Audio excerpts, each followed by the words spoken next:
आपको अपना score 50 number और बढ़ाना है। जिनका 180 प्लस है, ठीक है, बिसाइड्स की कुछ चैप्टर्स कंप्लीट नहीं हुए थे, दैट मींस ये कहलाता है गुड या फिर वेरी गुड कैटेगरी, आप बोल सकते हो this is very good category, ठीक है, हाँ है ना। आपको क्या करना है, मोर प्रैक्टिस पे ध्यान देना है और सवाल लगाइए प्लीज, हाँ मोर प्रैक्टिस पे ध्यान दीजिए। जाते जाते कुछ चैप्टर्स का हो सकता है आपने सिर्फ पीवाईक्यू सॉल्व किया हो, अब आप एक्सरसाइज 2 एक्सरसाइज 3 को भी सॉल्व करने का वक्त आ गया है, समझे। तो 180 plus is a very good, बहुत अच्छा स्कोर है, प्राउड ऑफ यू स्कोर है, समझ में, इनफैक्ट प्राउड सब पे है, समझे कि नहीं समझे। अब जिनका इस कैटेगरी में लाया करता है, ठीक है, 100 से लेके 180 वाली कैटेगरी में आपने जितने भी चैप्टर्स प्रिपेयर करके गए तो पक्का आपने उसमें कुछ ना कुछ टॉपिक्स छोड़े हैं, ठीक है, हाँ, बिकॉज सिली मिस्टेक इतनी ज्यादा नहीं होती है, इसमें साफ साफ स्कोर में समझ में आ रहा है कि आपने कुछ चैप्टर्स छोड़े हैं, तो वापस लेफ्ट आउट टॉपिक्स पे आप ध्यान देंगे।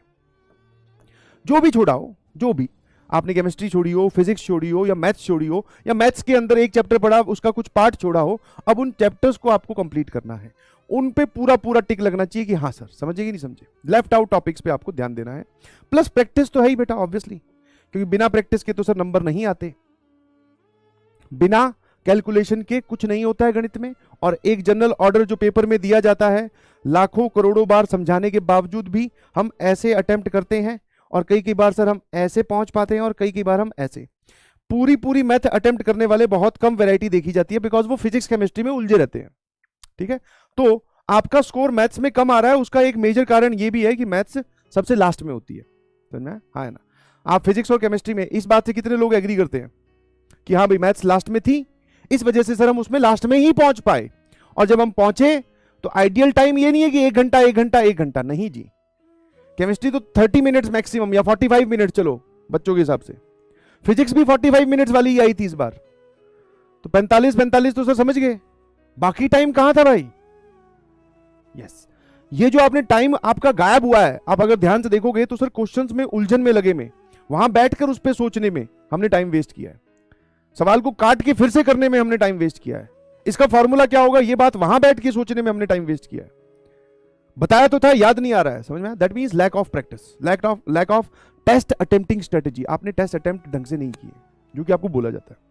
तो अगर आप लास्ट में पहुंचोगे मैथ्स में तो ऑब्वियसली मैथ्स डिफिकल्टी लगेगी, क्योंकि बचे आपके पास 40 मिनट करने हैं, आपको 25 सवाल, 40 मिनट में मैथ के 25 सवाल चाहे कितने आसान बना दो नहीं सॉल्व होते, समझ में, हाँ।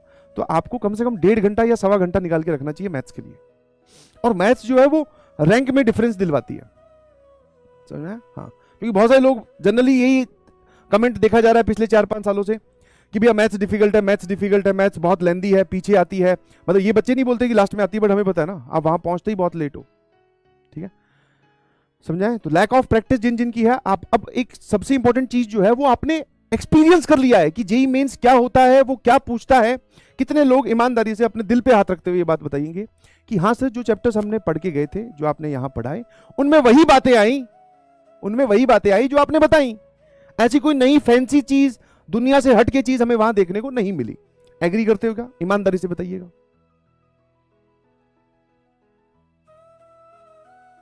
जो बच्चा ये लिख रहा है कि सर मैथ्स में सिर्फ 6 सवाल ही सही हुए, बेटा ये बताने वाली बात नहीं है, ठीक है, ये छुपाने वाली बात है, इसको इंप्रोवाइज कीजिए, गलती पहचानो कि क्या गलती हुई, कहां तुम लैग कर रहे हो।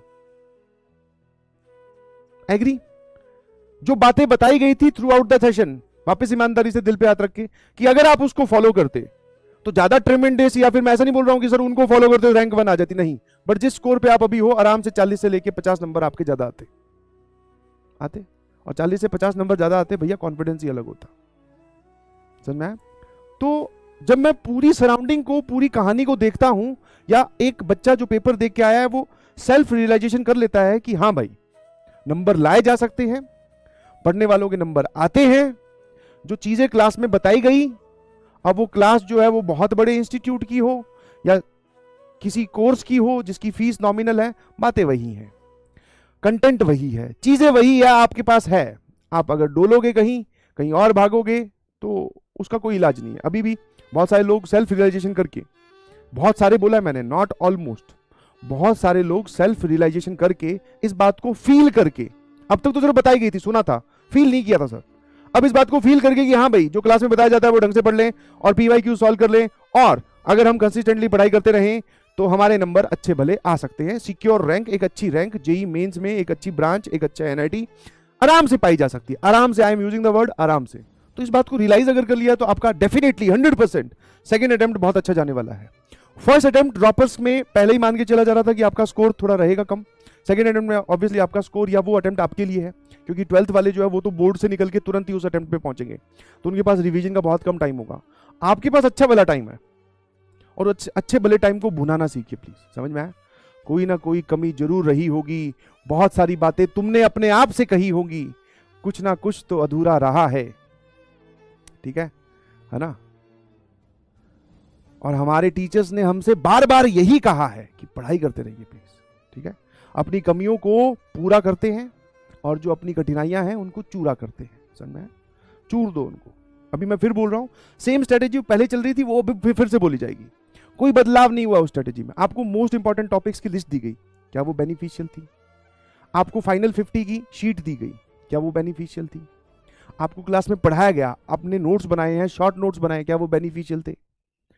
क्या जो आपके शिफ्ट में सवाल आए हैं, चलो मेमोरी बेस्ड ही दिख रहे हैं, क्या वो आपको कहीं ना कहीं, इतना तो देख ही सकते हो ना भाई, तुम्हें सवाल नहीं आता बट ये सवाल कुछ पूछा गया है, इसका चैप्टर तो पता कर रहे हो, चैप्टर में जाके नोट्स पे तो ढूंढ सकते हो कि ऐसी कोई चीज बताई गई है कि नहीं, ये तो कर सकते हो ना भाई। तो जो आया है वो आपकी कॉपी में लिखवाया है, समझे? और फिर बोल रहा हूं, this is not the game of कि मेरी उंगली पकड़ लो मैं तुम्हें वहां तक छोड़ाऊंगा, नहीं है ही नहीं ये गेम, बोर्ड्स वाला गेम नहीं है जी। जो खुद सीख गया, जो खुद करना चाहता है, जो खुद सेल्फ रियलाइज कर लेगा, बाउंस बैक करेगा, अब वो 100% अभी भी बहुत अच्छी रैंक जेई मेंस में निकाल ले जाएगा। जैसे ही उसका सेकंड अटेम्प्ट बहुत अच्छा हुआ, वो अपने स्कोर को सिग्निफिकेंटली 50+ नंबर से बढ़ा ले गया, तो ऑब्वियसली उसका एडवांस अच्छा जाने वाला, अब कोई नहीं रोक सकता, क्योंकि उसको ये बात पता चल गई है कि मेहनत करने से नंबर आते हैं, तो वो और मेहनत करेगा। बोले सर अल्टीमेट एम तो हमारा एडवांस का है, क्या बोलते हो?